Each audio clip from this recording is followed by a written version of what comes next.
நெல்லையில் ஆன்மீக நிகழ்ச்சிக்கு சென்றபோது இளைஞரின் பூநூல் அறுக்கப்பட்டதாக கூறப்பட்ட புகாரில் உண்மை இருப்பதாக புலப்படவில்லை என காவல்துறை தெரிவித்துள்ளது.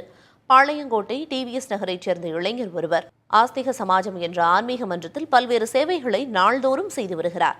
கடந்த வெள்ளிக்கிழமையன்று ஆன்மீக நிகழ்வுக்கு சென்றவரின் பூநூலை அடையாளம் தெரியாத நபர்கள் அறுத்திருப்பதாக புகார் வெளியானது. நீ பூநூலை பயன்படுத்தக்கூடாது என மிரட்டியதாக உறவினர்களிடம் இளைஞர் கூறி அழுதுள்ளார்.